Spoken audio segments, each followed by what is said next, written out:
The ceremony of the golden sun. In the heart of ancient Egypt, where the Nile River flowed like a ribbon of life, there was a special ceremony held once every 10 years. It was called the Ceremony of the Golden Sun. This was no ordinary event. It was a time when the pharaoh, the king of Egypt, would perform sacred activities to honor the gods and ensure the land remained fertile and prosperous. The story begins in the great city of Thebes. The air was filled with excitement and tension. People from all over Egypt had gathered to witness the ceremony.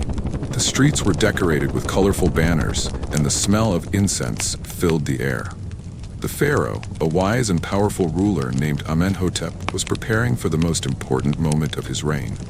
The ceremony took place at the Temple of Karnak, a massive structure with towering columns and statues of gods. The temple was lit by hundreds of torches, casting golden light on the stone walls. The people waited in silence, their hearts pounding with anticipation.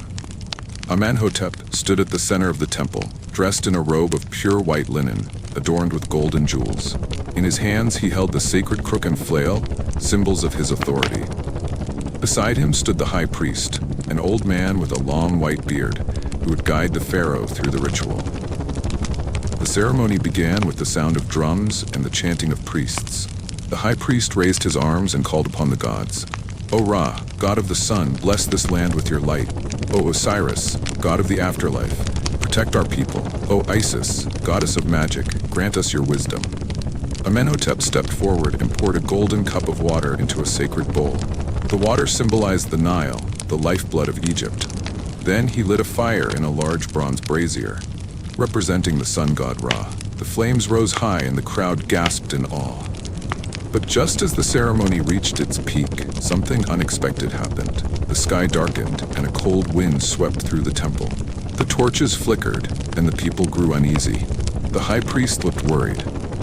"The gods are not pleased," he whispered to Amenhotep. Amenhotep's heart raced. He knew he had to act quickly to restore balance. He stepped forward and raised his arms to the sky. "Great gods of Egypt, hear my plea. If we have offended you, show us the way to make amends. We offer you our devotion and our love for this land." Suddenly, a beam of golden light broke through the clouds and shone directly on the temple. The people fell to their knees in reverence. The high priest smiled. "The gods have accepted your prayer," he said. "Egypt will be blessed." The ceremony ended with a great feast where the people celebrated the pharaoh's bravery and the gods' favor. Amenhotep felt a deep sense of pride and relief. He had not only honored the gods, but also shown his people the importance of faith, courage, and unity. As the sun set over the Nile, the people of Egypt knew. The ceremony ended with a great feast where the people celebrated the pharaoh's bravery and the gods' favor. Amenhotep felt a deep sense of pride and relief.